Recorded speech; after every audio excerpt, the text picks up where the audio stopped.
గ్రామ సర్పంచ్గా గెలిస్తేనే రాజకీయ నాయకులు ఆడంబరాలకు పోతున్నారు. చిన్న చిన్న నాయకులు కూడా పెద్ద ఎత్తున రాజకీయాలు చేస్తూ కార్లలో రాయల్గా తిరుగుతుంటారు. కానీ ఈ మహిళా ఎమ్మెల్యే అంటే తెలంగాణలో తెలియని వారుండరు. ఎందుకంటే ఆమె చేసిన సేవలు అలాంటివి.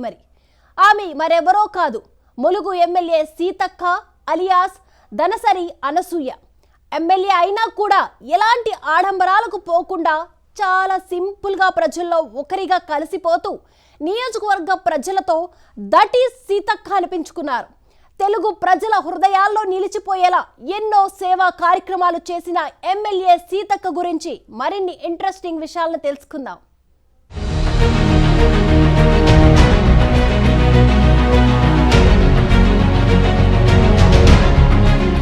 దనసరి అనసూయ సీతక్క అనే నేను శాసనం ద్వారా నిర్మితమైన భారత రాజ్యాంగం పట్ల నిజమైన విశ్వాసం, విధేయత చూపుతానని, భారతదేశ సార్వభౌమాధికారాన్ని, సమగ్రతను కాపాడుతానని, తెలంగాణ రాష్ట్ర మంత్రిగా నా కర్తవ్యాలను శ్రద్ధతో, అంతఃకరణ శుద్ధితో నిర్వహిస్తానని, భయం గాని, పక్షపాతం గాని, రాగద్వేషాలు గాని లేకుండా రాజ్యాంగాన్ని, శాసనాలను అనుసరించి ప్రజలందరికీ న్యాయం చేకూరుస్తానని పవిత్ర హృదయంతో ప్రతిజ్ఞ చేస్తున్నాను.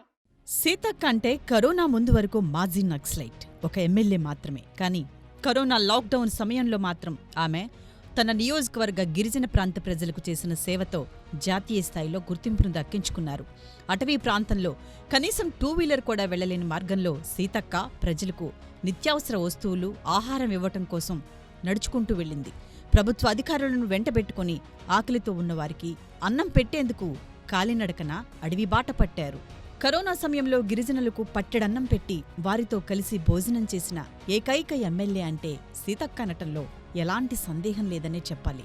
ఎమ్మెల్యేగా అసెంబ్లీలో ప్రభుత్వాన్ని నిలదీస్తూ తన నియోజకవర్గ ప్రజలతో పాటు రాష్ట్రంలోని బడుగు బలహీన వర్గాల వారికి కూడా అండగా నిలిచారు సీతక్క.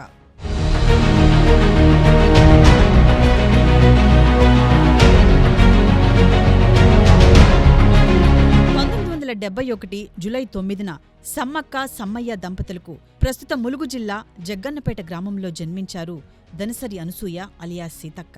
ఆమెకు ఒక అన్నయ్య ఉన్నాడు. సీతక్క అన్నయ్య పీపుల్స్ వారు ఉద్యమంలో క్రియాశీలకంగా వ్యవహరించేవారు. ఒక పోలీస్ ఎన్కౌంటర్లో అతడు చిన్న వయసులోనే మృతి చెందాడు. సీతక్క 7 సంవత్సరాల వయసులో విద్యాభ్యాసం మొదలుపెట్టారు. 7వ తరగతి నుండి ప్రభుత్వ బాలిక హాస్టల్లో సీతక్క ఉండి చదువుకున్నారు.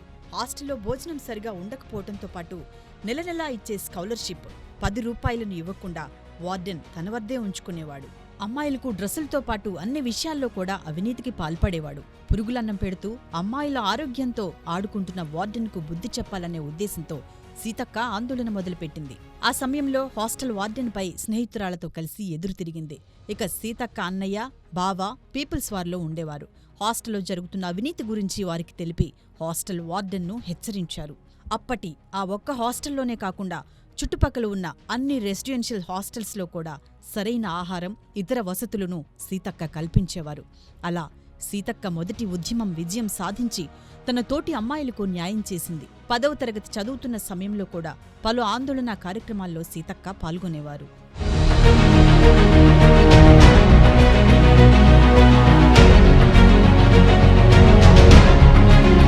10వ తరగతి పబ్లిక్ పరీక్షల్లో సీతక్క హిందీ పరీక్షలో ఫెయిల్ అయింది. ఆ తర్వాత ఆమె నక్సల్స్ ఉద్యమం వైపు ఆకర్షితులయ్యారు. 1988లో జూన్లో సీతక్క అన్నలతో కలిసి అడవిబాట పట్టారు. 16 ఏళ్ల వయసులో ఉన్న సీతక్క నక్సల్స్ ఉద్యమంలో అడుగు పెట్టడానికి మరో ప్రధాన కారణం ఆమె మేనబావ రాము.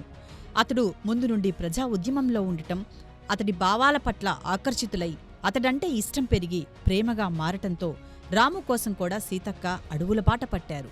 అనంతరం దళంలో ఉన్న సభ్యుల ఆధ్వర్యంలో తన బావను అడవిలోనే పెళ్లి చేసుకుంది. తర్వాత వీరికి ఒక బాబు పుట్టాడు. తన బాబుకి ప్రతిఘటన అని పేరు పెట్టారు. తన బాబు అడవుల్లో ఉంటే ప్రమాదమని భావించి 2 నెలల వయసు వరకు పెంచే బాధ్యతను అప్పగించి సూర్య అని పేరు పెట్టారు. ఏ సమయం ఎటువైపు నుంచి పోలీసులొస్తారో తెలియదు. అందుకే దళంలో ఎప్పుడూ మెలకువగా ఉండేవారు. అనుకున్నట్టుగానే 1989లో పోలీసులు దళంపై దాడులు నిర్వహించారు.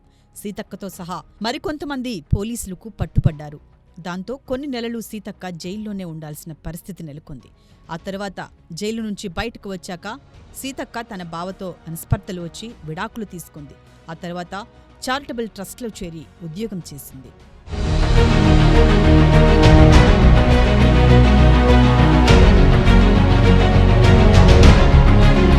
ఐటీసీలో పనిచేస్తూనే ఇంటర్, డిగ్రీ పూర్తి చేసింది. ఆ తర్వాత టీడీపీ పార్టీ మహిళలకు పెద్దపీట వేయటంతో అంచెలంచెలుగా మహిళా లీడర్గా ఎదిగి చుట్టుపక్కల ఉన్న మహిళలకు ఏ కష్టం వచ్చినా తక్షణమే స్పందిస్తూ న్యాయం చేసింది.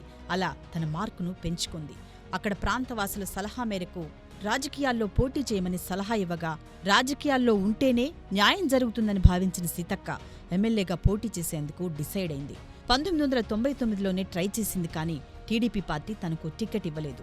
ఇక 2004లో ములుగు అభ్యర్థిగా సీతక్కకు టికెట్ ఇచ్చింది. కానీ మొదటిసారిగా ఓటమిని చవిచూసింది. అప్పుడు చంద్రబాబు సీతక్కకు ఎప్పుడూ ప్రజల్లోనే ఉండంటూ ధైర్యం చెప్పాడు. మళ్లీ 2009 ఎలక్షన్స్లో టీడీపీ పార్టీ మళ్లీ సీతక్కకు ఎమ్మెల్యేగా టికెట్ ఇచ్చింది. తన సమీప అభ్యర్థి వీరయ్యపై పోటీ చేసి 18,000 మెజార్టీతో గెలుపొందింది. 2014లో తెలంగాణ రాష్ట్రం అవతరించటం, ఆ తర్వాత టీఆర్ఎస్ అభ్యర్థి అజ్మీర్ చందులాల్పై పోటీ చేసి 16,999 ఓట్ల తేడాతో ఓడిపోయింది. ఆ తర్వాత 2018లో కాంగ్రెస్లో చేరి అదే అజ్మీర్ చందులాల్ని ఓడించి ఘన విజయం సాధించింది సీతక్క.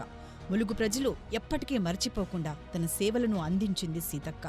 తాజాగా ఉస్మానియా యూనివర్సిటీ నుంచి డాక్టరేట్ను సాధించింది. ఆమె చేసిన గొత్తికోయ గిరిజనులపై పొలిటికల్ సైన్స్ విభాగంలో రీసెర్చ్ పూర్తి చేసినందుకు గాను పీహెచ్డీని అందించారు.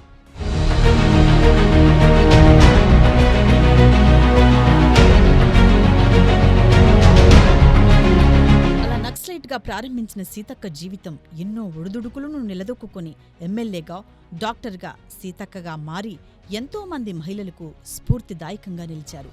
ఇప్పుడు తెలంగాణ మంత్రిగా సీతక్క బాధ్యతలు చేపట్టారు. అమాత్యులుగాను ఆమె తన మార్క్ పాలిటిక్స్ ను అదేవిధంగా కొనసాగిస్తారని ఆశిద్దాం. దనసరి అనసూయ సీతక్క అనే నేను తెలంగాణ రాష్ట్ర మంత్రిగా నా పరిశీలనకు వచ్చిన లేదా నాకు తెలియవచ్చిన ఏ విషయాన్ని నా కర్తవ్యాలను సక్రమంగా నిర్వహించేందుకు అవసరమైన మేరకు తప్ప ప్రత్యక్షంగా గాని పరోక్షంగా గాని ఏ వ్యక్తికి లేదా వ్యక్తులకు తెలియపరచనని లేదా వెల్లడించనని పవిత్ర హృదయంతో ప్రతిజ్ఞ చేస్తున్నాను.